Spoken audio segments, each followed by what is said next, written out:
Photo এডিটিংকে আরও সহজ করার জন্য লাইটরুমের লেটেস্ট আপডেটে নতুন একটি টুলস অ্যাড করা হয়েছে। আর সেই টুলসটির নাম হচ্ছে অ্যাকশন। এই টুলসটি দিয়ে মাত্র এক ক্লিকে আমরা সব ধরনের ফটো এডিটিং করে ফেলতে পারবো এবং খুবই সহজেই কিন্তু কাজগুলো করা যাবে। এই অ্যাকশন বাটনটি দিয়ে কীভাবে আমরা ফটো এডিটিং করবো সেটি আজকের ভিডিওটিতে আপনাদেরকে একদম A to Z step by step বুঝিয়ে দিব। সো সম্পূর্ণ ভিডিওটি দেখার অনুরোধ রইল। ভিডিও শুরুর আগে একটা রিকোয়েস্ট, এই ভিডিওটিতে লাইক দিয়ে চ্যানেলে সাবস্ক্রাইব করে দিবেন। যারা ফেসবুক থেকে দেখছেন পেজটি ফলো দিয়ে ভিডিওটি শেয়ার করে দিবেন। সো ফ্রেন্ডস, কথা না বলে আমাদের মোবাইল স্ক্রিনে চলে যাই। ফ্রেন্ডস, আমাদের প্রত্যেকে কিন্তু লাইটরুম অ্যাপটি গুগল প্লে স্টোর বা অ্যাপ স্টোর থেকে আপডেট দিয়ে নিতে হবে, কারণ লেটেস্ট ভার্সনটি যদি আপনি ইনস্টল না করেন তাহলে কিন্তু আপনারা এই নতুন অ্যাকশন বাটনটি পাবেন। ওকে, তো আমি অলরেডি অ্যাপটি আপডেট দিয়ে নিয়েছি। তাই জাস্ট আমার মোবাইল ফোন থেকে অ্যাডোবি লাইটরুম অ্যাপটি ওপেন করে নিলাম। অ্যাপটি ওপেন করার পর সবাই আমরা সেম ইন্টারফেস পেয়ে যাবো। তো আপনারা দেখতে পাচ্ছেন এখানে কিন্তু আমাদের ফটোগুলো শো করতেছে। তো আমি দুই ধরনের ফটো এডিটিং করে দেখাবো, কারণ এই অ্যাকশন বাটনটি দিয়ে এক এক ধরনের ফটো এডিটিং করা যায়। ওকে, তো আপনার ফটো অনুযায়ী কিন্তু আপনার এই অ্যাকশন বাটনটি ইউজ করতে পারবেন। তো প্রথমে আমি এই আনএডিট ছবিটা আমার মোবাইল ফোন থেকে সিলেক্ট করে দিলাম। সিলেক্ট করে দেওয়ার পর নিচে একদম বাম পাশে দেখতে পাচ্ছি অ্যাকশনস বাটনটি এখানে নতুন দেওয়া হয়েছে। সো আমি এই বাটনটাতে একটা ক্লিক করব। ক্লিক করলে এখানে অ্যানালাইজিং হচ্ছে, মানে আমার ফটোটা স্ক্যান করতেছে। তারপর এখানে চারটা টুলস আমরা পেয়ে যাবো। প্রথমে রয়েছে অটো। আমি যদি অটোতে ক্লিক করি তাহলে আমার লাইট এবং কালার কারেকশন কিন্তু অটোমেটিকলি হয়ে যাবে। তো আমি এটাকে আন্ডু করে এখান থেকে এটা সরিয়ে নিব। তো এখান থেকে আন্ডু করে নিলাম।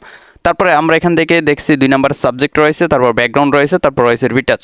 তো সাবজেক্টে ক্লিক করব। সাবজেক্টে ক্লিক করলে কি হবে, আমাদের সাবজেক্টটা কিন্তু সিলেক্ট হয়ে যাবে। ওকে, তো দেখতে পাচ্ছেন এখানে ডিটেক্টিং সাবজেক্ট লোড নিচ্ছে। অবশ্যই ইন্টারনেট কানেকশন প্রয়োজন হবে। আর লাইটরুম অ্যাপটি তো অবশ্যই আপনাকে অ্যাডোবি অ্যাকাউন্ট দিয়ে লগ ইন করে নিতে হবে, তাছাড়া মনে হয় না আপনারা এই বাটনটি দিয়ে কাজ করতে পারবেন।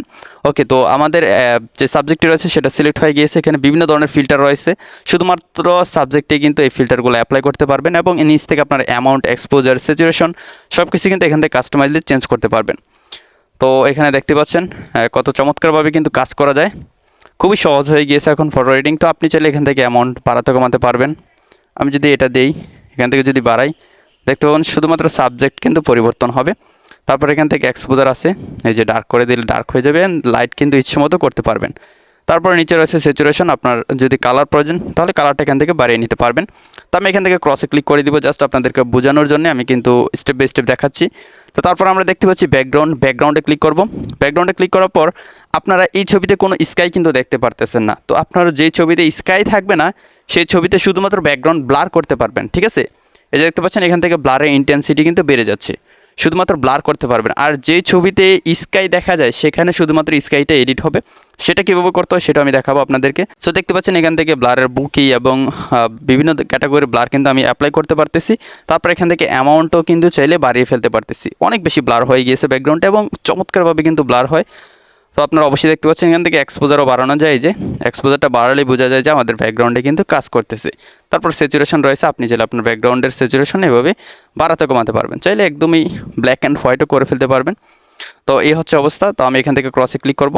তারপর এখান থেকে দেখতে পাচ্ছি রিটাচ। তো রিটাচ টুলটা খুবই পাওয়ারফুল অ্যান্ড চমৎকারভাবে কাজ করে। আমি রিটাচে ক্লিক করলে এখানে ডিটেক্ট করতেছে ফেসটা। তো দেখতে পাচ্ছেন এখানে টুলসগুলো চলে আসছে। এখান থেকে আমরা দাঁত, তারপরে আইস, স্কিন, হেয়ার, ক্লথ সব কিছু কিন্তু আলাদা আলাদাভাবে রিটাচ করতে পারবো। তো এখান থেকে যদি আমি আইতে ক্লিক করি তাহলে আমরা এখান থেকে আইটা কিছুটা লাইট করে ফেলতে পারবো। সো ছবিতে যেহেতু আইটা স্পষ্ট দেখা যাচ্ছে না তাই আপনাদেরকে বোঝাতে পারতেছি না। তো আমি একটু জুম করে নিই যাতে সহজে বোঝা যায়।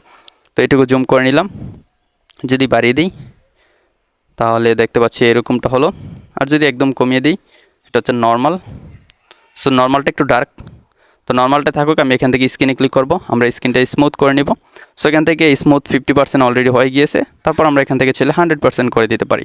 তো এটা হচ্ছে 100%। অ্যান্ড যেটা অরিজিনাল ছিল সেটাও আমি আপনাদেরকে দেখাই। অরিজিনাল ছবিতে কিন্তু ফেসটা স্মুথ নেই, অ্যান্ড ফেসের যে দাগগুলো আছে সেগুলো কিন্তু দেখা যাচ্ছে। তো আপনি চাইলে এখান থেকে খুবই সহজেই স্মুথ করে ফেলতে পারবেন ফেসটা। তারপর এখানে দেখতে পাচ্ছি হেয়ার। ওকে, হেয়ারটাও কিন্তু চাইলে আমরা এখান থেকে চেঞ্জ করতে পারি। তো আমি যদি ডিটেলটা বাড়িয়ে দিই তাহলে হেয়ারগুলো একদমই নষ্ট হয়ে গেছে দেখতে পাচ্ছেন। তো আমি আপনাদেরকে বলবো এখান থেকে হালকা একটু দিয়ে দিবেন তাহলেই হবে। আর যদি স্মুথ জিরো করে দেন তাহলে কিন্তু একদমই অরিজিনাল বা রিয়েল যেটা সেটাই কিন্তু দেখা যাবে। সো আমি এইটুকু রাখবো।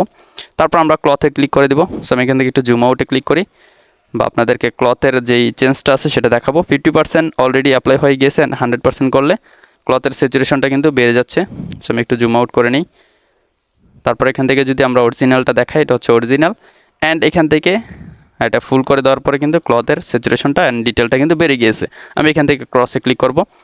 সো দেখতে পেলেন কত সহজে কিন্তু ফটো এডিটিং করা যাচ্ছে। তো কীভাবে স্কাই চেঞ্জ করতে হয় সেটা এখন আমি দেখাবো। এই ফটোটা এখান থেকে আমি ব্যাক চলে যাব, নতুন একটা ফটো সিলেক্ট করে নেব যে ফটোতে স্কাই রয়েছে। সো ফ্রেন্ডস, স্কাই রয়েছে এমন একটা ফটো আমি সিলেক্ট করে দিলাম। তো ফটোটা লোড নিচ্ছে। তারপর আমরা নিচ থেকে অ্যাকশন বাটনে ক্লিক করব।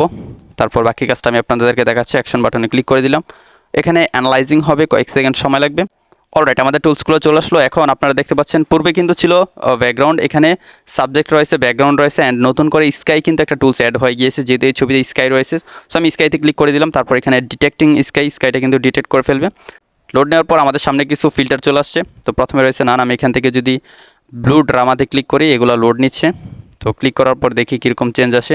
তো দেখতে পাচ্ছেন একদমই ব্লু হয়ে গিয়েছে, এটা কিন্তু অরিজিনাল। তারপর এটাতে ক্লিক করব, তারপর ডার্কে ক্লিক করব। দেখতে পাচ্ছেন স্কাইটা কিন্তু কত চমৎকারভাবে ব্লু হয়ে গেল, এবং আপনি চাইলে এখান থেকে অপাসিটি বাড়িয়ে কমিয়ে ফেলতে পারবেন, যতটুকু প্রয়োজন ততটুকু দিতে পারবেন। ওকে, তো এখানে বিভিন্ন কালারের স্কাই রয়েছে, জাস্ট স্কাইয়ের কালারটা চেঞ্জ হবে। এই যে দেখতে পাচ্ছেন কত চমৎকার একটা কালার। তো আমরা অনেকে রয়েছে স্কাইয়ের এরকম অ্যাকুয়া কালার করতে চাই। তো আপনি চাইলে এখন থেকে মাত্র এক ক্লিকে কিন্তু প্রিসেট ছাড়াই এই কাজটি করতে পারবেন। তো দেখতে পাচ্ছেন চমৎকারভাবে কিন্তু ফটোগুলো এডিট হয়ে যাচ্ছে, এবং আরও অনেক ধরনের স্কেয়ার কালার কিন্তু এখানে রয়েছে। এবং আপনি যে শুধু একটা ক্লিক করলে অ্যাপ্লাই হয়ে যাবে এরকমটা নয়, আপনি নিচ থেকে চাইলে অ্যামাউন্টটা বাড়িয়ে কমিয়ে ফেলতে পারবেন। সো যতটুকু প্রয়োজন ততটুকু দিতে পারবেন। এক্সপোজার রয়েছে, চাইলে আপনারা ডার্কও করতে পারবেন। তারপর এখান থেকে ডিহেজ রয়েছে, চাইলে বাড়াতে কমাতে পারবেন যতটুকু প্রয়োজন। সো আপনার যতটুকু যা লাগে তাই দিয়ে নেবেন। এখান থেকে ক্রসে ক্লিক করে দিব। ওকে, তো সম্পূর্ণ এডিট হয়ে গেলে এখন জাস্ট সেভ করার জন্য উপরে শেয়ার অপশন রয়েছে, এটাতে ক্লিক করবেন। ক্লিক করার পরে কিন্তু এখানে লেখা চলে আসবে সেভ কপি টু ডিভাইস। লেখাটাতে ক্লিক করলে আপনার ফটোটা সেভ হয়ে যাবে। ফ্রেন্ডস, অ্যাকশন বাটনটি দিয়ে কীভাবে ফটো এডিটিং করতে হয় সেটা কিন্তু একদমই ডিটেল আপনাদেরকে দেখিয়ে দিলাম। তো যদি আজকে ভিডিওটি ভালো লাগে অবশ্যই লাইক সাবস্ক্রাইব করে দিবেন, পেজ থেকে দেখলে পেজটি ফলো দিয়ে ভিডিওটি শেয়ার করে দিবেন। সো ফ্রেন্ডস, দেখা হচ্ছে পরবর্তী ভিডিওতে নতুন কোন এডিটিং নিয়ে। ততক্ষণ সবাই ভালো থাকুন, সুস্থ থাকুন, আল্লাহ হাফেজ।